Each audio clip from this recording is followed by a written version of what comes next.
663쪽에 계약 갱신 요구권. 자, 이거다, 이거. 누구한테 인정되는 거냐?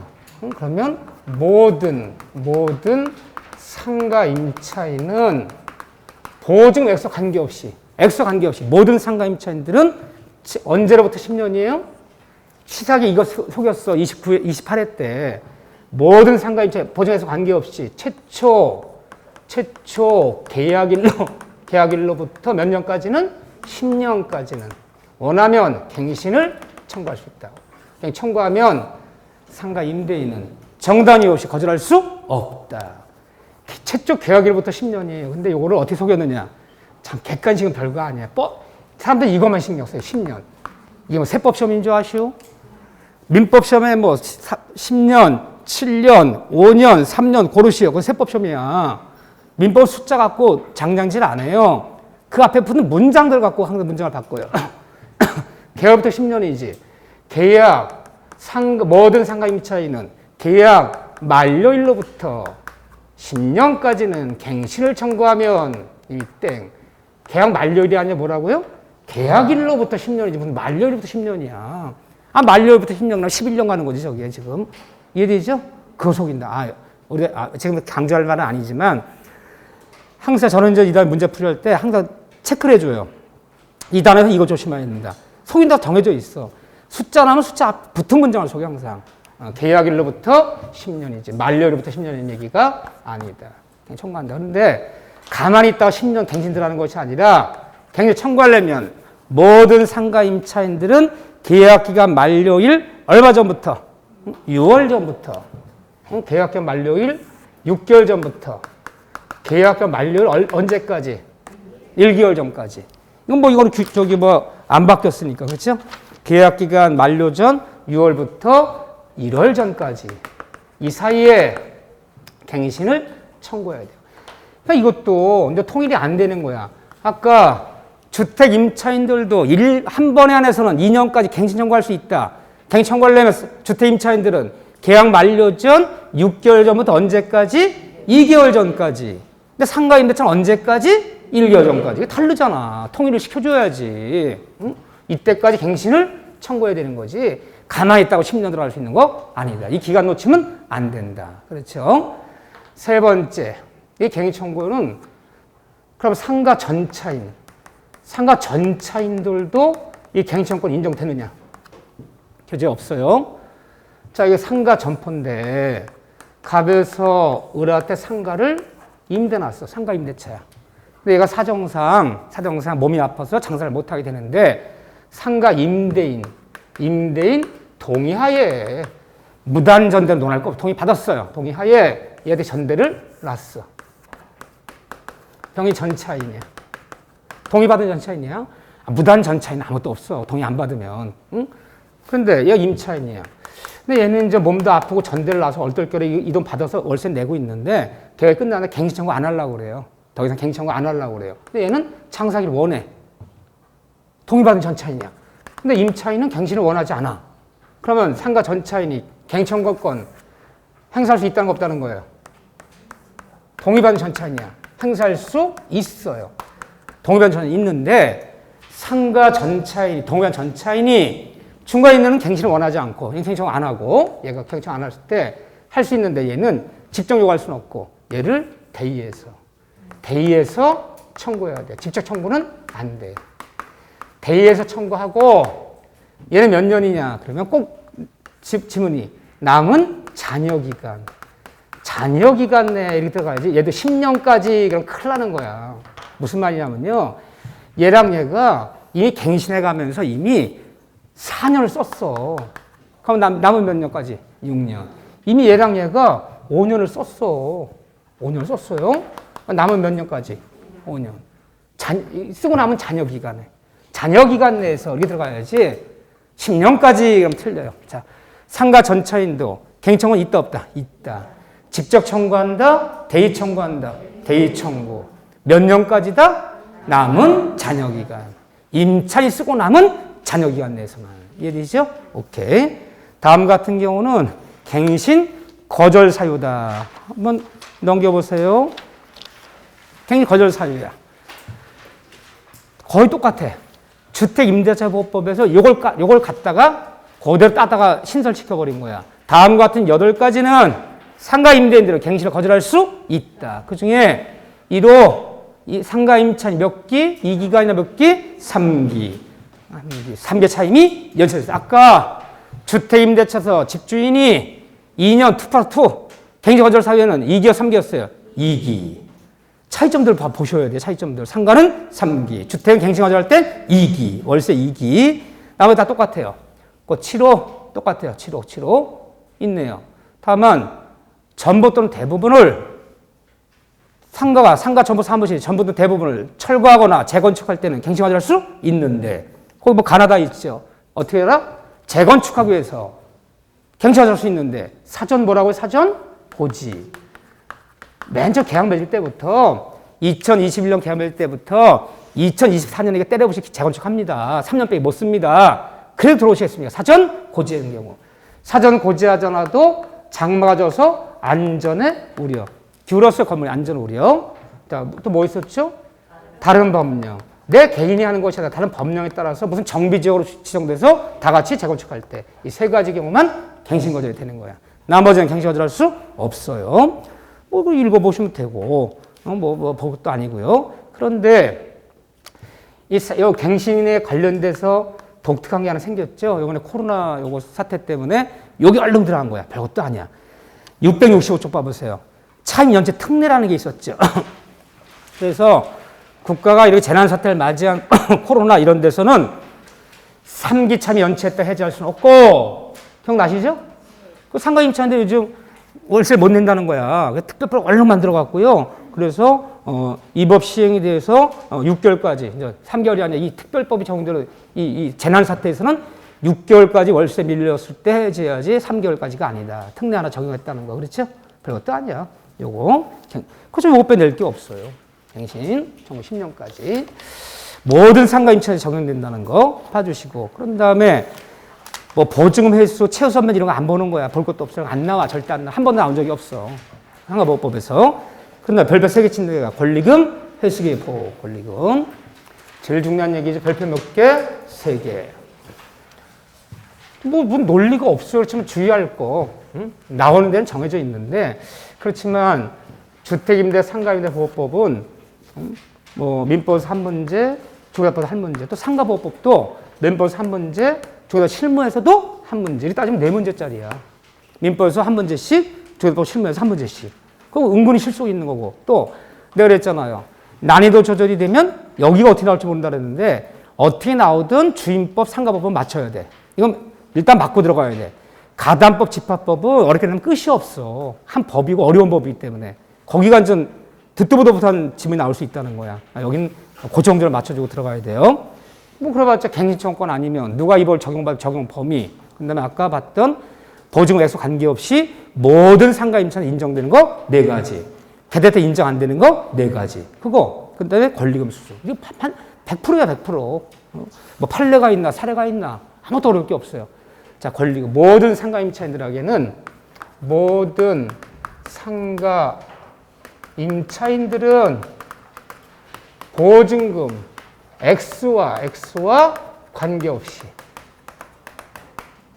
권리금 수수 기회를 보장하라. 그렇죠. 그런데 법 좀 봐보세요. 그러면 권리금 언제까지? 그러면 첫째, 모든 상가임차인들은 계약 기간이 끝나기 6개월 전부터, 6개월도 중요해요. 왜 6개월 중요하냐면 과거 이게 3개월이었어요. 3개월 전부터 신규 임차인 주선해라 하는데 너무 짧지 않니? 6개월로 연장해 준 거예요. 바뀐 거야 이게. 예전 3개월이었어. 왜냐하면 바뀐 숫자는 물어봐요. 과거에는 이게 3개월 전부터 그랬어. 3개월 전부터. 근데 너무 짧다 해서 6개월로 6개월 전부터 1개월 전까지가 아니야 이거는. 계약 기간 만료일까지. 사람 헷갈려 죽는다 하죠. 갱신 청구는 내가 더 이상 장사하기를 원하면 상가임차 갱신 청구는 최초 계약일부터 10년까지 요구하려면 몇 개월 전부터 계약기간 첫째 계약기 만료일 6월부터 1월 전까지 갱신 청구해야 돼. 근데 권리금 수수기에는 6개월 전부터 계약 만료시까지. 이때 임대인이 준다는 게 아니라 상가 주인이 권리금 준다는 게 아니라 네가 스스로 신규 임차인을 스스로 주선해서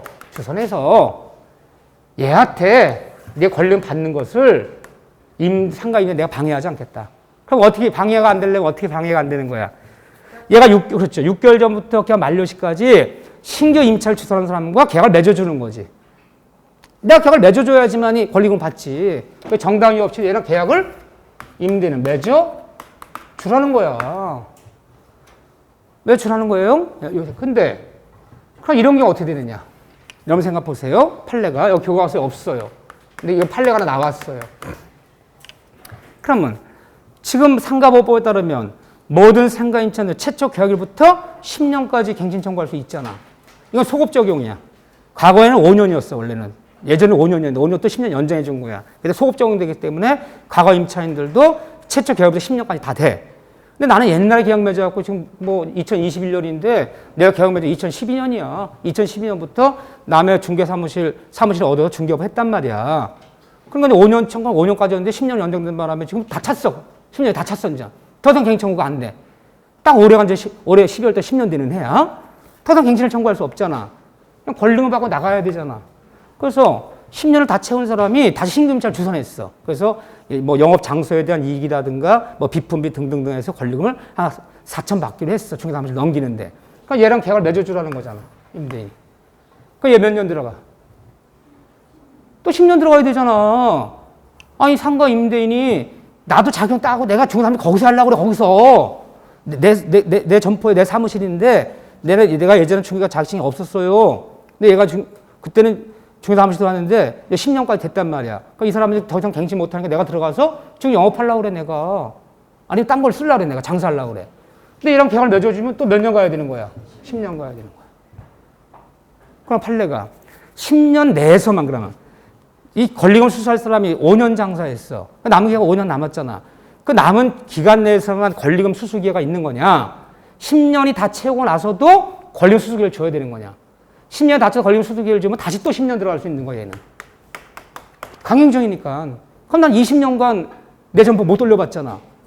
오래 살아야 돼. 길게 살아야 돼. 길게. 세입자 2번만 바뀌면 세 번째는 자신 없어. 세 번째는. 자, 판례가 갱신 청구에서 10년 계약이 만료된 사람도 권리금 수수 기회를 인정한다? 인정하지 않는다? 인정한다는 거야. 인정한다. 그럼 이 꼴 나는 거야. 그러니까 10년 꽉 채우고 마지막은 권리금 받고 나가는 거야. 처음에는 안 그래서 지방법 판례는요. 이 입법 취지 볼 때 뭐 10년이면 충분히 남의 영업장소에서 돈 벌어먹고 쓸만한 거 아니냐. 그 10년 계약 기간 내에서만 권리금 수수 기회가 있다 그랬어요. 근데 최근에 대법원 판례가 아니다.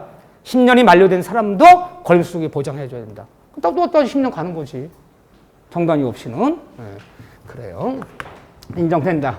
10년 만료된 사람도 권리금 수수기에 인정한다. 이렇게 하시면 되고. 자, 두 번째. 그런데 다음 같은 경우는 권리금 수수 기회를 보장하지 않는다. 권리금 수수 못 받는 경우가 있어요. 상가 점포지만. 자, 어떤 경우일까요? 여기 뭐 우리 교재를 보면 670페이지 보세요. 670페이지면 10조 5. 법조문만 보세요. 이거 뭐 나중에 개워서 읽어보시면 10조 권리금 적용 제외. 다음 같은 권리금 받을 수가 없대요. 자, 거기 보면 1번 보세요. 임대차 목적의 상가 건물이 자, 권리금 못 받는 경우에요. 유통, 이거 외우라는 거 아니야. 유통, 산업, 뭐 발전 무슨 법에 따라 대형 상가 또는 준대형 상가에 들어온 상가 임차인들은 권리금 수수 기회를 받을 수 없다는 거야. 권리금 못 받는다는 거야. 이런 들어온 임차인들은 권리금 수수 기회가 없다. 권리금 못 받고 나간다는 거야. 이런 데 뭐가 있을까요? 예를 들면 이마트, 그래요. 이마트에 가면 안경점, 타이어점, 세탁물 그 이마트에 직영하는 거 아니야? 새 들어온 거야. 또는 뭐 이렇게 뭐 약국 이런 거 있잖아요.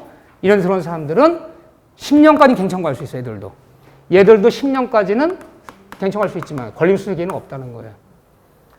백화점 여기 뭐 AK 백화점 이런 데로 임차인들은 10년간 장사할 수는 있지만 권리금 수수계는 없다는 거예요. 정당해요? 부당해요? 뭐 정당한 면이 있어. 우리가 세탁점이 거기 있어서 가는 게 아니라 이마트가 거기 있어서 간 김에 세탁 보는 거지 자기만의 독특한 장사 노하우라는 건 없는 거야. 그 상표 때문에 장사가 되는 거지 자기가 거기 있기 때문에 사람들 찾아오는 게 아니잖아요. 그런데 그 다음에 국공유, 국공유 재산에 임차 들어온 사람들이야. 예를 들면 강남 지하상가, 사당동 지하상가 다 서울시 거예요. 이런 데로 임차인들은 10년까지는 갱촌이 있지만 권리금 수수계는 있다 없다? 없다. 이래서 지금 맨날 그 강남 그 터미널 가면 꽃가게 있잖아. 거기 앞에 터미널이요. 고속버스 터미널. 맨날 데모하자는 사람들. 왜요? 자기들이 들어올 때는 서울시 묵인하에 권리금도 갖고 주고 들어왔단 말이야. 권리금 갖고 주고 들어온 것을 서울시가 아무 말 안 하다가 이제 와서 10년까지 되지만 권리금 수수계는 없다. 다 공개 입찰을 한다. 다시. 이런 거 난리가 난 거야. 나는 권리금 4억 주고 들어왔는데 나는 못 받으면 어떻게 되냐. 난리가 났어. 일관적인 거야지. 그래서 어쨌든 그래요. 법에는. 이런 데 들어온 사람들은 권리금 수수계는 없어. 10년간 장사할 수는 있어. 이 철도청에 가면 홍익회 이런 거 있잖아. 무슨 국화빵 팔고 그러는데. 근데 권리금 수수계는 없어. 그런데 10년간 장사할 수는 있지만 이런데. 자, 여긴 안 된다는 거. 그렇지만 주의할 것은 이 법을 제정할 때는 전통시장이었죠. 재래시장. 이 전통시장의 임차인들도 권리수수계가 없었어요. 근데 전통시장에 임차인들, 그 자판 놓고 있잖아요. 자판 이렇게 가운데 자판 3평 놓고 있잖아요. 이런 임차인들도 이전 권리금 수수 기회를 보장해줘라. 바뀐 거야. 이건 보장해줘야 돼. 과거 처음에는 없었어요, 이게. 안 해준다 그랬어요. 그 세 군데 볼 줄 알고. 그런 다음에 자, 거기 법조문 보세요. 670페이지 법조문 보면 2번에 다음 각 호에 법조문이에요. 맨 위로 올라와 보세요. 동그라미 2번에 다음 각 호에 어느 하나에 해당하는 경우에는 정당한 사유 있는 거 본다. 권리금 회수 기회를 거부할 수 있다는 거야. 임대인이. 거부할 수 있다는 얘기가 뭐예요? 임차인이 주선한 신규 임차인과 계약 맺는 것을 거부할 수 있다. 계약 안 맺어주면 권리 못 받는 거죠. 그래서 1번 동그라미 밑줄 동그라미 2번 동그라미 근데 1번, 2번 읽어보면 뭐예요? 1번, 2번이? 이때는 권리금 수수계를 보장 안 해줄 수 있대요. 아, 상식이지. 아, 신규 임차인 들여온 자가 보증금 또는 차임을 지급할 자력이 없는 파산선고 받은 사람, 파산선고. 신용불량자. 그 선고 받은 사람이야. 또는 또 임차인이 저 신규 임차인 자가 임차인에서 의무를 위반할 우려가 있거나 유지 어려운 상당한 사유가 있을 때 이 사람이 폭력전과 장사하다 폭력전과가 있는데 뭐냐 다 상해. 물건 상해야. 다 때려부신 거야 맨날. 2번이나. 통닭집에 통닭 다 때려부셨대. 그런 전과가 있다면 나 못 해준다. 아, 이거 뭐 상식 아니에요? 이런 사유가 있을 때. 1급은 상식이죠. 3번이 상식이 아니지. 임대차 목적 상가 업무를 상가 임대인이 얼마 이상? 1년 6개월 이상. 비영리로 사용할 때. 영리부터 사용하지 아니할 때. 비영리로 사용할 때. 나 갱신 권리금 수수기에 못 줘. 왜 그랬더니 나 여기 비영리로 사용해. 여기 개척교회를 쓸 거야. 교회. 여기 어머니 무슨 단체를 쓸 거야. 환경보호운동 할 거야. 비영리로 사용할 때는 권리금 수수기에 앉을 수 있어. 그러면 상가 임대인들이 이게 이제 큰 상가 임대인들 큰 무기가 되는 거예요. 돈 있는 사람들은 나 권리금 수수기에 못 줘. 여기 4억 받는데 강남에 있는 건물인데. 그럼 또 10년 가잖아. 나 이거 비영리로 사용할 거다. 여기 무슨 사단법인 무슨 산악회 무슨 종교단체 포교당 교회 전도관 그럼 1년 6개월만 쓰면 되잖아. 그러면 새로운 1년 6개월 쓴 다음에 새로운 신규 임차인도 드리면 되잖아. 권리금 대신 월세를 많이 올리겠지 그러면. 그렇잖아요 지금 얘기가. 이게 큰 무기가 될 수 있어. 그래서 어쨌든 상가 임대인이 1년 6개월 이상 비영리로 사용할 때는 권리금 수수 기회를 보장하지 않을 수 있다. 그거 제일 중요한 얘기예요. 그런데 사항에 보면 제3항에 따라서 임대인에게 손해배상을 청구할 권리는 밑줄 보세요. 임대차 종료한 날로부터 3년 이내만 행사하라. 무슨 말이냐. 상가 임대인이 위에 나열되어 있는 이런 경우에 해당되지 않았는데 권리금 수수 기회를 안 줬어요. 신규 임차인 계약 맺는 거를 안 맺어줬어. 그래서 내가 권리금 못 받고 나왔단 말이야. 상가 임대인이 정당이 없이 권리금 수수를 방해했을 때는 상가 임차인들은 임대계약이 종료, 계약이 끝난 날부터 몇 개월? 3년 내면 소멸 청구한다. 몇 년? 3년. 3년에 소멸시효가 걸린다. 3년 지나면 소멸 물 수 없어요. 소멸 물 수 있는데 그 옆에 적으세요. 3년.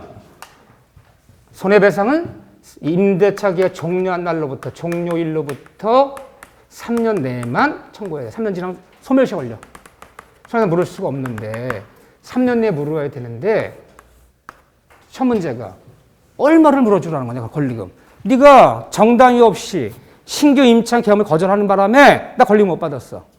너 손해배상해줘. 3년 물을 수 있는데 뭘 물어주라는 거냐. 나오면 둘 중에 단어가 이거 나와요. 그 당시 신규 임차를 주선해서 내가 받게 했던 권리금과 현재 내가 받을 수 있는 권리금 둘 중에 옛날에 내가 신규 주선할 때 받았던 권리금은 5천이었어요. 현재 종료시 주변의 시세들이 권리금이 한 3천 주는데 그러면 두 권리금 중에서 높은 금액, 낮은 금액. 이 얘기를 기억해야 되는 거야. 낮은 금액을 그래야지 높은 금액을 가면 안 돼요.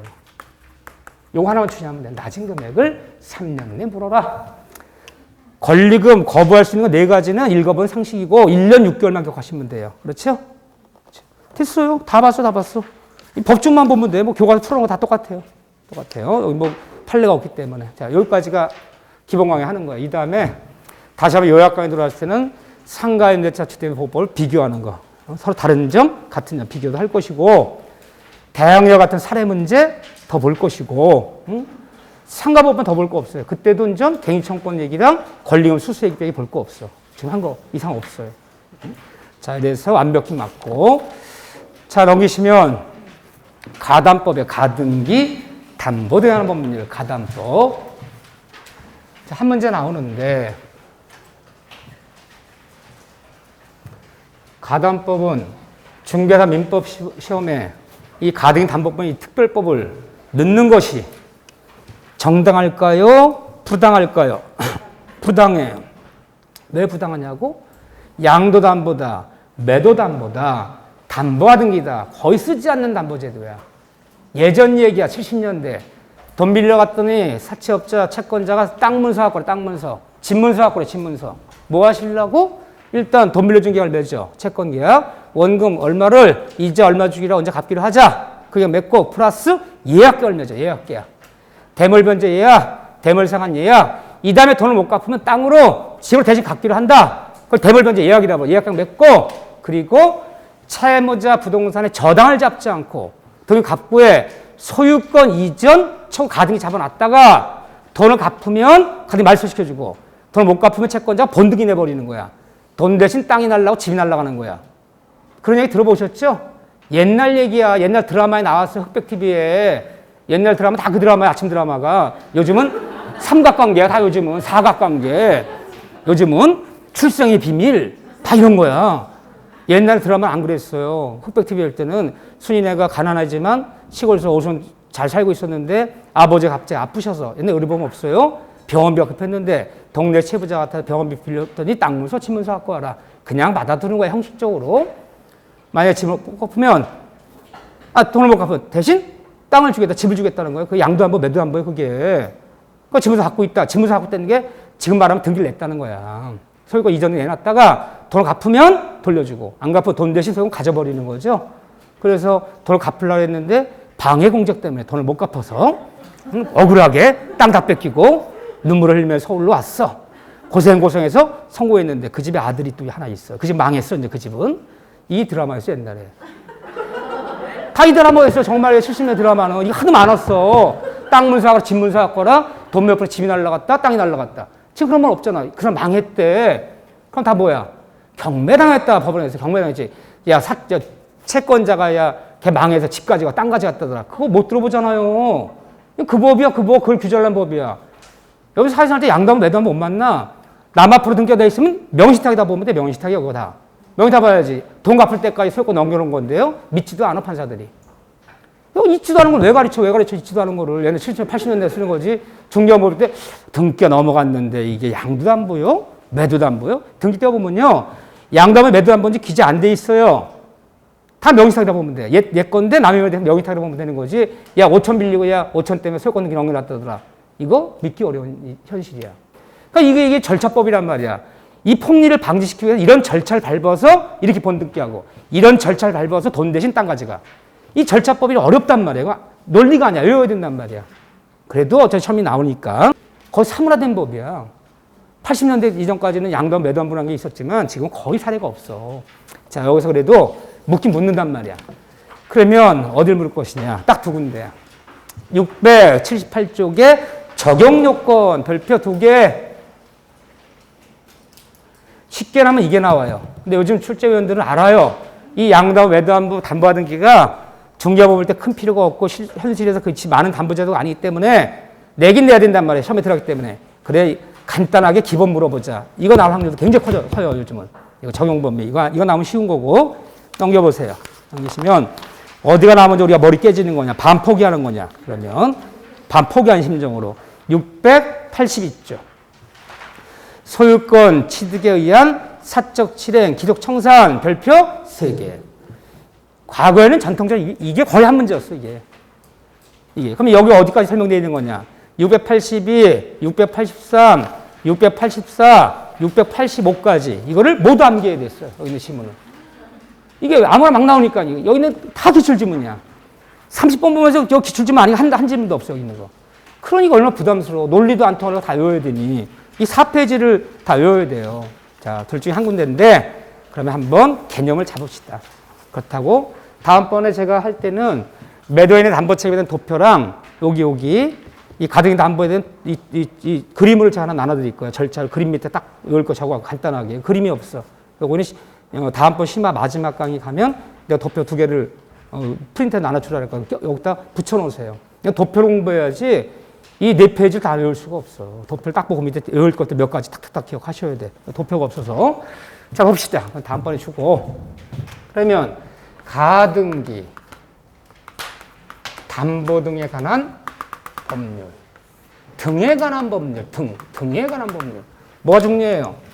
이 등이 중요해요. 등. 여기서 말하는 등은 그 등이 아니에요. 배 반대말 등이 아니에요. 왜 등이라는 말 붙였냐? 이 법은 가등기 담보뿐 아니라 양도담보건, 매도담보건, 환매건 어쨌든 돈을 채권자가 채무자 부동산 을구에 저당자 없는 제한물권범위 이용하지 않고 소유권 이전형을 택했다면 모두 이 법을 다 적용받는 거예요. 가등기 담보는 적용받는 게 아니야. 양도담보, 매도담보가 명칭력과 관계없이 빌려준 채권자 돈 갚지 않는다고 소유권을 가져가는 형태를 취한다면 모두 이 법에 따라 규정하겠다. 그러니까 이걸 왜 만든 거냐? 이 법은 결국은요, 채권자들의 폭리를 방지하고 놀보학에서 채무자를 보호해서 만든 법이야. 채권자들이 이 특별법이 없을 때는요, 돈 몇 푼에 집이 날라가고 땅이 날라가고 나의 부동산을 가져버려. 폭리를 취했다는 거야. 돈 5천 못 갚았다 5억짜리 부동산 가져버렸단 말이야, 지금요. 그래, 채권자들의 폭리를 방지하고 채무자를 보호하기 위해서 만든 특별법이야. 이게 80년대. 그럼 이 법은 채무자 보험 이런 법은 우리 뭐라 불러요? 편면적 강행 규정이다. 따라서 이 법을 어겨서 누구한테? 채권자한테 유리하고 채무자한테 불리한 특약은 모두 뭐다? 모두 무효이다. 불리한 것은 다 무효야. 편면적 강행 규정. 약자를 보호하는 규정들은 다 편면적 강정이잖아요. 그러면 도대체 어떻게 이렇게 이 법을 적용해서 폭리가 된 거냐? 어떻게 이렇게 양도담보를 잡고 매도담보를 잡고 담보를 잡아서 채권자 폭리를 취했다는 거냐? 자, 거래 관행이 전 판례에 따라 설명드릴게요. 개념을 잡기도 어려워. 일단 대원 판례는 이 법은 이 특별법을 적용받아서 이 법을 적용받아서 채권자들이 채무자 돈 갚지 않는다고 채무자 부동산 돈 대신 소유권을 취득하려면 모든 채권이 아니라 우리 판례는 소비대차 채권에 한해서만 잡아라. 이 소유대 채권이 아닌 것은 잡아봤자 이 법 적용이 없다 그래요. 이 법에 적용이 없다는 것은 소비대 채권이 아닌 것은 채권을 잡아봤자 소유권 취득하지 못한다. 소비대 채권이 뭐냐? 빌려준 채권만 잡으라는 거야. 이 돈을 빌려줬던 쌀을 빌려줬던 모두 빌려준 채권만 잡아야지. 예를 들면 뭐 손해배상금 안 준 것 때문에 뭐 소유권 잡아놨어요. 너 손해배상 1억 줄 거 있지 않냐? 네 상가 전부에 소유권 가득 잡아줘. 그러니까 이 손해배상 못 주면 내 번등기 하게. 이런 거 잡아봤자 또는 뭐 공사대금 못 받은 거, 공사대금 못 받은 거, 또는 뭐 외상대금 못 받은 거, 매매대금 못 받은 거 확보하기 위해서 이거 잡아봤자 이번 적용 없어요. 뭐만 잡아라? 돈을 빌려줬건 쌀을 빌려줬건 빌려준 채권만 잡아라. 이 관행적으로 일제 때부터 해왔기 때문에 무효란 말은 못했어. 무효란 말은 내 못한다. 하지만 모든 채권이 아니야. 이 채권만 잡아. 다른 채권 잡아봤자 이번 적용 잡아봤자 손치득 안 돼. 이건 소용없어. 잡지 마라 이런 것들은. 이거만 잡아. 그러면 거래 관행 봅시다. 자, 내가 돈 3억을 빌리면서 1년 쓰기로 했어. 이자는 얼마 내기로 했어. 그럼 계약 쓰는 거죠? 쓰고 이어서 이 채권자 뭘 내밀느냐. 모든 변칙담보에는 소유권 이전형을 택한 걸 다 변칙담보라 불러요. 원래 부동산 담보제도는 저장을 잡는 거야. 제한물권 언니.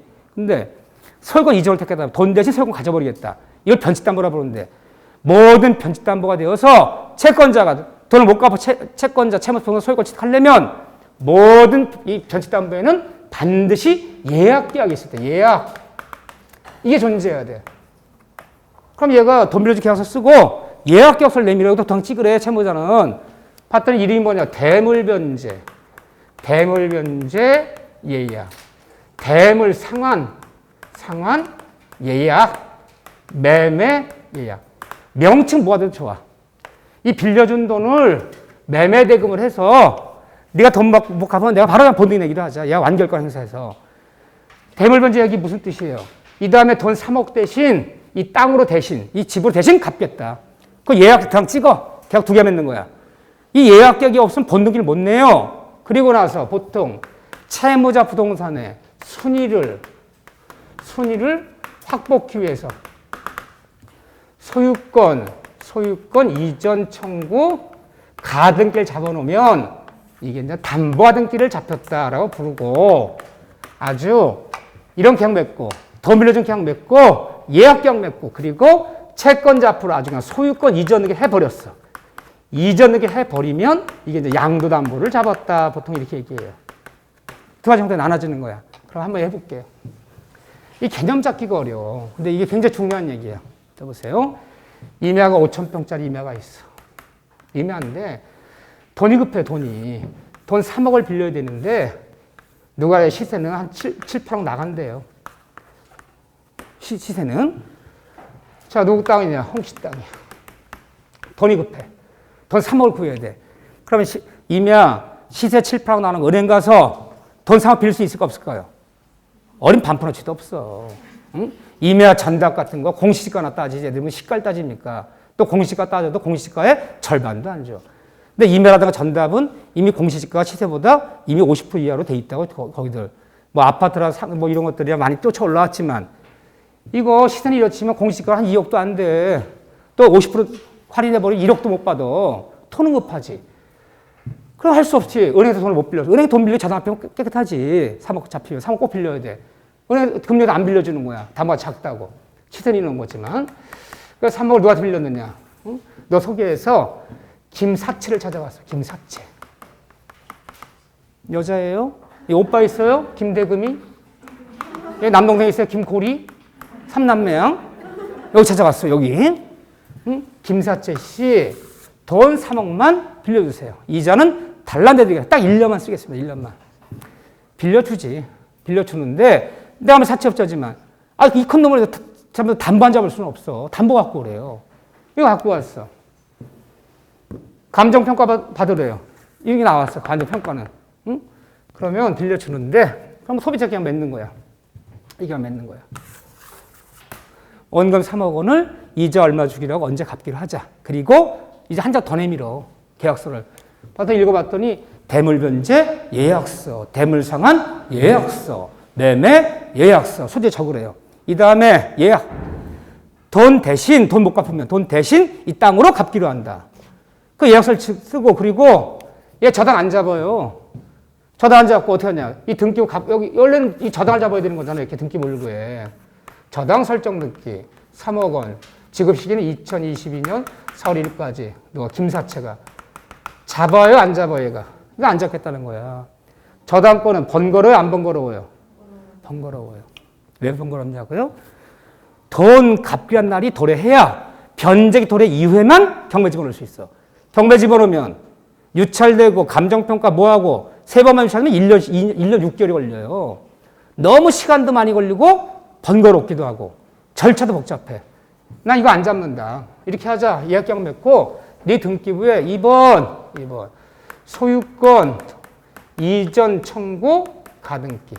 이런 가등기를 담보하등기라고 부르는 거예요. 김사채가. 잡아놓고 있다가 내가 돈을 갚으면 가등기 말소시켜주고 말소 여기 시키는 거야. 말소시켜주고 돈 못 갚으면 돈 대신 본등기 내기로 하자. 이게 바로 대물변제 예약이야. 이게 땅을 가져버리는 거야. 이렇게. 그러면 순위를 보존해서 이 잡으면 담보대기 잡았다는 거고 아주 빌려준 돈 갚을 때까지 내 앞으로 소유권 이전 등기. 원인은 매매라 불러요. 매매 예약. 매매를 원인으로 소유자 김사채.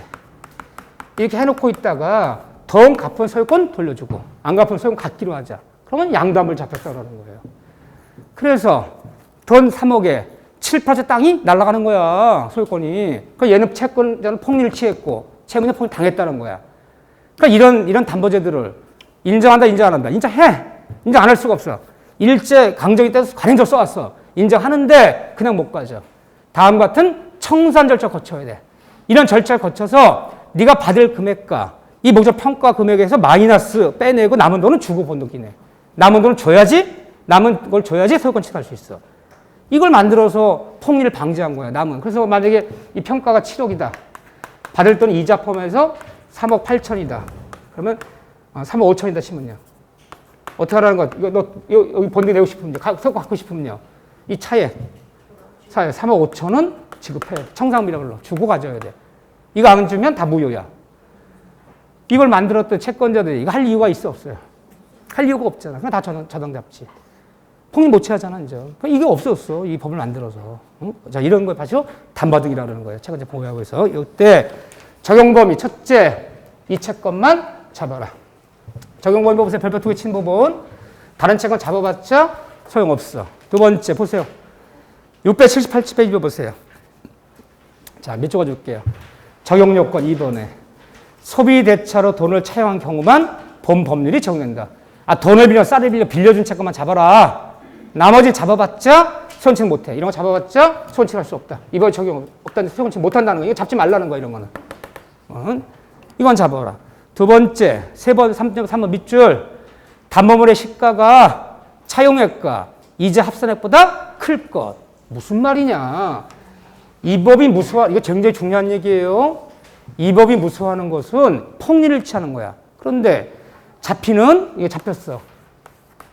잡힌 목적물 가격이 자 이걸 뭐라 그랬냐면 설정 당시 이 목적물 가격이 잡히는 목적물 가액의 가격이 10억이었어. 이 등기부 을구에 소유권 가등기 잡은 거야. 이 등기부에 소유권 이전 등기 내는 거야. 돈 빌려주고. 근데 빌려준 원금 채권이 얼마냐? 예를 들면 5억이야. 뭐 이자 합쳐봤자 뭐 5천이야. 그러면 잡히는 목적물 가격과 빌려준 갚은 원리금 채권이 어느 게 더 커요? 이게 더 크잖아. 이게 더 크잖아. 이때는 이 법을 적용받아야 돼. 이 법을 적용받아서 그냥 못 가져. 너 그냥 못 가져. 야, 5천 못 갚았다고 10억짜리 가지면 되겠니? 이 법의 절차법이 규정하는 청산 절차 거쳐야 돼. 이 법을 적용받는 거야. 그런데 만약에 목적 가격은 10억인데 빌려준 돈이 20억. 빌려준 원리금 채권이 잡히는 목적 가격보다 어떻게 되는 거야? 커요. 더 초과예요. 초과. 이게 초과예요. 초과. 그래 이게 가격이 미달돼. 미달되죠? 이게 더 크잖아. 그러면 20억 빌려줬는데 20억 안 갚는다고 해서 10억짜리 땅, 그러니까 본등기 내버렸어. 20억 대신 10억 땅 소유권 가져버렸어. 폭리가 아니에요. 폭리가 아니야. 그럼 어떻게 하라는 거예요? 이때는, 이게 더 클 때는 이 법에 적용이 없어요. 적용이 없다는 얘기가 뭐예요? 그냥 가져, 그냥 본등기해. 아, 청산이 뭐 다 필요 없어. 그냥 가지라니까, 그냥. 이번 정보 받을 필요가 없어. 이런 절차 밟을 필요 없어. 왜? 폭리 아니니까. 결론, 이 법은 모든 편취담보, 양도담보건 매도담보건 소유권 가등기건 빌려준 채권을 을부에 저당을 잡지 않고 소유권 이전을 택한 것을 편취담보라 부른다. 돈 대 소유권 가져버리는 걸 편취담보라 부른다. 그런데 폭리를 방지해 만든 법이기 때문에 폭리가 될 염려가 없는 잡히는 목적물 가격이 빌려준 원룸 채권에도 밑이 미달될 때는 이 법 적용이 없다. 그냥 가져. 응? 초과할 때만 이 법 적용받는 거야. 그러면 만약에 빌려준 돈이 만약에 10억인데 이 목적물 가격이 여기에 15억이야. 그러니까 더 크지요. 그러니까 이 법 적용받아 청산자 거쳐서 뭐 돈을 줘야 돼. 근데 여기에 이미 저당 잡혀 있는 게 뭐 예를 들면 뭐 7억짜리가 이미 하나 있어. 얘가 돈 10억을 빌려주는데 이미 저당 잡은 7억이 있어. 10억짜리 부동산에. 그러니까 얘 남은 가치가 얼마야? 8억이야. 그러면 미달이에요? 초과예요? 미달되는 거지. 이게 목적가격 미달되는 거지. 이미 잡혀있는 담보권이든 그 가격을 뺀 나머지 금액보다 크냐 작냐를 따져야 돼. 계산할 때. 그래서 이건 8억이고 남은 가치가 8억이잖아. 빌려준 건 10억이야. 이게 더 크잖아. 미달되잖아. 그냥 가져. 이번 적용받을 필요 없어. 그냥 번뜩이 내면 돼. 그 얘기죠? 네. 이 얘기 정확히 하셔야 돼. 여기가 나올 가능성이 굉장히 커요. 요즘은 내긴 되는데 어렵지 않을 내려고 한단 말이야. 자, 어느 집 페이지 보세요. 그러면 부동산만 잡히는 거냐? 돈 빌릴 때 양도담보 잡히고 매도담보 잡히건 이건 부동산만 잡히는 거냐? 아니에요. 등기 등록하는 동산도 이 양도담보 잡힐 수 있다는 거야. 자동차 등록원부에 양도담보 잡을 수 있다는 거야. 돈 300 빌려주면서 자동 등록원부에 아주 자기 명의를 이전 등록해 놓을 수 있다는 거야. 이전 등록. 그 돈 안 갚으면 가져버리겠다는 거야. 그래서 부동산뿐 아니라 등기 등록하는 동산에도 모두 이 법을 적용한다. 그런데 그 위에 써야 돼요. 그럼 그 2번에 있네요. 등기 등록할 수 없는 동산. 2번에 있네. 동산도 등록부가 없어. 선박등기부, 자동차 등록 원부 이런 게 없어요. 그러면 등기, 잘 봐보세요. 등기 등록이 안 되는 동산 양도담보는 이 법에 적용이 없어요. 이걸 적용받을 수가 없어요. 그럼 뭐냐? 한번 예를 들어볼게요. 물방울 다이아가 있어. 다이아 반지가 아무리 비싸도 대한민국 정부에 다이아 등록 원부란 장부는 없어. 국가 관련 장부는 없어. 명품 시계야. 스위스에서 5천만 주고 산 거야. 아무리 시계가 비싸도 국가에 관련은 시계 등록 원부라는 거 없어. 자동차 등록 원부, 선박 등록 국가 관련한 거 없어. 그래서 내가 그랬어요. 시계, 야, 5천만 원짜리 보여주면서 딱 한 달이야. 너 돈 1,000만 원만 빌려줘. 만약 돈 못 갚으면 대신 이 시계 소유권 넘겨주기로 하자. 예를 들면 양계장에 돼지 300마리가 있어. 근데 아직 더 키워야 돼. 사료값이 없네? 너 딱 석 달만 2천 빌려줘. 만약 못 갚으면 이 돼지 300마리 돼지 소유권 넘겨주기로 하자. 가서 썼어 거기다가 약속 날짜 못 갚으면 대신 다이아 반지 소유권을 시계 소유권 넘겨주기로 하고 돼지 300마리를 넘겨주기로 하자. 쓰고 돈 빌려줬어. 그런 양도담보야. 이런 양도담보는 되는 거예요? 안 되는 거예요? 되는 거예요. 이것은 관습법. 관습에 따라서 인정되는 거야. 그러면 대지 실효를 할 수 있어. 다이아 반지 넘겨야 돼. 결론. 동산 양도담보에서 등기 등록이 되는 동산, 자동차, 선박 양도담보는 이 법에 특별법 적용. 등기 등록이 안 된 다이아 반지, 돼지 300마리, 명품시계 양도담보는 관습법에 따른 담보제도. 나눠지는 거죠? 이건 관습법. 등기 등록이 되는 것은 이 특별법의 적용. 나눠지는 거예요. 그런 다음에 그렇게 보시면 돼요. 나머지 읽을 거 없어요. 여기가 가장 중요해요. 여기가. 그런 다음에 넘기시면 네, 여기는 다음번에 오면 여기를 30분 잡아서 그림을 다 암기시킬 건데 청산 절차라는 게 있어요.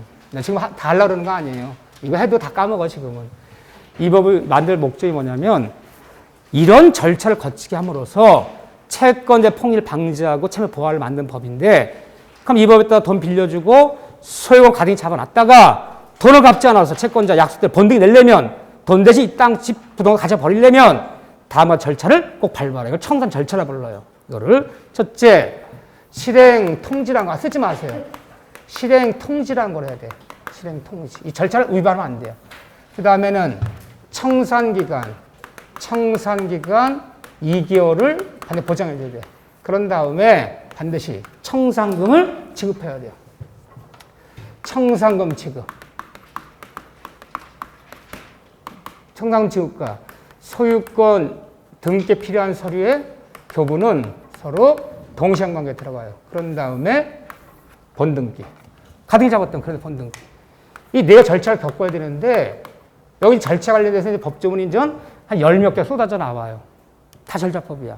그런데 여기 관련된 이제 그 유명한 그 지문들을 여러분들이 몇 개씩 다 지문 줄줄줄 외우셔야 돼, 이 다음에. 여기 관련된 지문들을 이렇게. 법조문들을. 이걸 직접 물어버려요. 이게 절차법인데. 그래서 이 절차법은 제가 그림을 그려서 간에 암기할 것들 제가 다음번에 이렇게 딱 적어서 나눠드릴 거예요. 그래서 그걸 가지고 수업할 거예요. 지금 보지 마셔. 봐도 읽어도 무슨 소리인지 몰라요. 자, 그래서 다음번에 만약 여기 들어오면 이 적용 범위는 하지 않고, 이제는, 대충 이런 얘기 하는 거거든요. 그럼 이 법에 따라 번등기 내려면, 채권자 이 땅 가지려면 어떤 절차 거쳐야 되냐. 요걸 갖고 이제 집중적으로 이제 30분 투자할 거예요. 그래서 암기시킬 거예요. 자, 10분 쉰 다음에 우리가 어디를 갈 것이냐. 네? 10분 쉰 다음에 우리가 먼저 명신탁부터 들어갈 거예요. 명신탁부터. 어렵지만 명신탁부터 먼저 들어갈 거예요. 자, 10분 전에 다시 할게요.